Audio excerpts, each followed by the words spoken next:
Well, Waldo Hall was built in 1907 as a dormitory for girls, but it was also a teaching building. The first floor it had a lobby and it had a reception area. The south side of the first floor was the women's dining area and kitchen, and the north half of the fourth floor were classroom buildings for the original home economics program. And a reception area because men weren't allowed up into the building. Well, that's where you came to. You'd come in the front doors, and everything was blocked off. There was a receptionist and a telephone switchboard there. Uh-huh.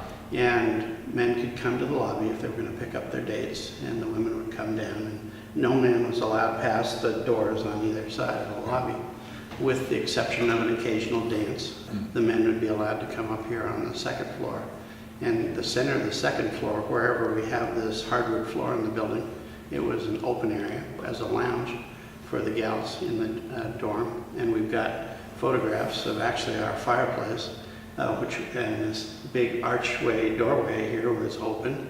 And this was kind of a little area behind the fireplace with overstuffed chairs and sofas and lamps. And it was kind of like your basic living room where the gals could, escape their dorm rooms and just have a leisure time down here and read and study. After '61, when they closed Waldo, they condemned Waldo because of the plumbing and the wiring. And so it was no longer habitable for large groups of students. And that's when they moved the lesser departments in here to give them space, and where anthropology finally came, of course, could tell that story.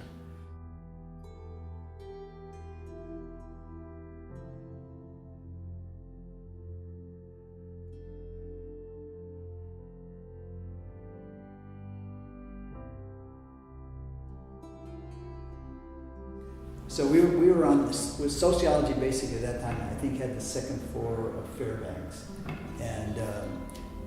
And so we moved from sociology in, actually I got here in early July. I think we moved the end of that month. So we were in this building in August of '69. I would say it was about the time we got here. And I think initially, we weren't on the third floor for very long because the radiation centers, shortly after I got here, moved out. I don't think we were too enamored being in a building that was the radiation center. But that was all you could get. So in those days, you took what you could get. And then we moved down not too long after to the second floor, and then Hogue became chair, and Hogue's view of the way that you establish yourself was you take as much territory as possible. I mean, he was basically, Expansionist. Well, he was a hunter-gatherer. You just got out there and you colonized as much territory as possible. And what year did the department come over here? When did you 1969. We split from sociology in 1969. And so, but that time was very common for anthropology and sociology departments to split. They were splitting all over the country. So we were not unique in that split. It was something that was very common in anthropology at that time. So we had to, as you mentioned, we had to occupy the space that we had. So if we didn't have artifacts to put in, we had to have something to put in. So we had this big room, and we toyed with it as a library. The students were the ones that were the librarians. They took that job for several years, and then we really tried to have it open. It was supposed to be a student study lounge. It was a logistical nightmare. Right. But beyond that, the university wasn't going to last. We weren't even supposed to have 240 as a classroom. And as a condemned building, you weren't supposed to have classrooms. Yeah. And when we wanted to turn this into a classroom with larger seating capacity, the university was just fighting tooth and nail not to let us do it. So those kind of negotiations went on and on. So David, tell us why you did all this so stuff here. moving forward. Well, you were mentioning how there was an attempt at the administrative level to get more and more rational about classroom space, and they really wanted, as student numbers were going up, they wanted to know exactly where the classrooms were and have all classrooms run through the scheduling office. Nobody was to have control over private space. So we thought 240 had already been kind of branded, but 201 was hanging out here. And it's a big, relatively large classroom, so it could serve a lot of students. And we didn't want to lose it because it's really handy. It was very nice. Just the beauty of having classrooms so close was not lost on us.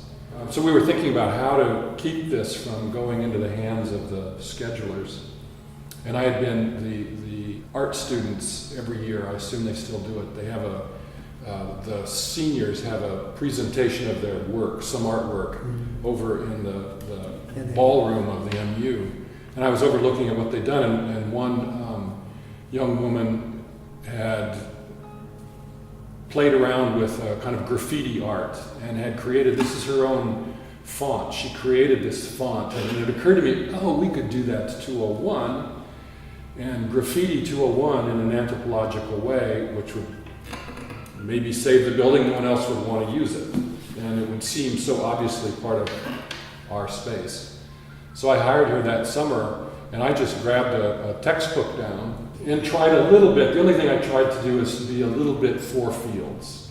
So some of the major figures they're not all from cultural anthropology. There's some physical anthropologists, some terminology from archaeology, etc. To give everybody a little bit of a stake in what was in the room, and maybe to provoke amongst students, undergrads who would be in here, a sense of, though a couple of years later we were formed into schools, and so a single claim on this disappeared, which I don't think there was a whole lot of trouble with. The trouble, of course, comes in that it's branded so heavily in a kind of textbooky anthropology. Very little thought, I can testify to, was given to the political impact of there's not much that makes it inclusive. That's what I'm trying to say, I guess. It's not a space that the whole school can come into and say, oh. Well, I think, how do you make space inclusive?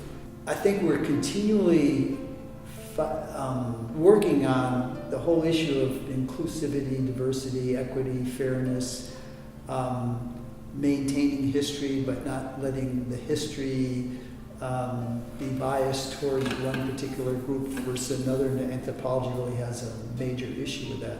So it's kind of an interesting problem, and this is done by someone who had an idea that wanted to kind of make the space inclusive for the kinds of people that you thought were coming here. And here is a new group that has a different idea that wants to create the inclusivity of this space, and I guess it's a part of the evolution of usages. I'm all for students doing whatever they choose to do, or faculty or whoever with the room. I mean, everything changing, but I do have a sort of tribal sense that many of these figures on the wall, even if grabbed very quickly and without much thought, do represent a kind of, I've learned with age to have a respect for the elders, even if I don't agree with them. I guess that's the way I would put it. So I think it would be respectful to know something about the names and the people and the work, especially that they've done, before it gets erased. Because just erasing it because it has some kind of association with white colonial knowledge that's a negative kind of criticism or critique. Knowing something about it and being respectful of it, and then moving on is a whole different, moving on to murals, or moving on to something that we no longer are a department. We're now part of a school, and it makes total sense that the classroom ought to reflect that. But without the composition of the school, I would think this is not going to be an easy process to create a room that's inclusive for everything, because no matter what one group wants to do, that they want is going to be offensive to another group.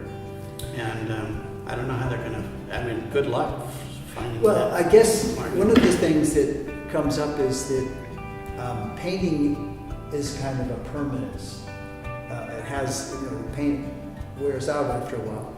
So maybe there needs to be a different way of thinking of how the walls display these things. Maybe they need to be capable of more change. Maybe they need to be more fabric oriented so you can get more things. So I don't know, I think it raises some really interesting questions about how do you make a space inclusive without offending the next generation, but so that they can change it to be inclusive for what their definition is. So it seems to me then that what you did, you had a pretty good sense of the culture that was going to occupy it and use this room. And so you did a pretty good job of fitting their needs. And so the problem for the graduate students now is to come up with what they think. And I guess it's also an interesting, it's kind of Margaret Mead's the kind of the, what she called it, where the youth take over the evolution of the future. And so what we come by, here's the other generation that's put this here. And then there's the new generation, the youngsters are coming in and they're then remodifying it for their new culture. So I think it's really an interesting situation. I'd be interested to see what happens when I come back in a year. My age is showing.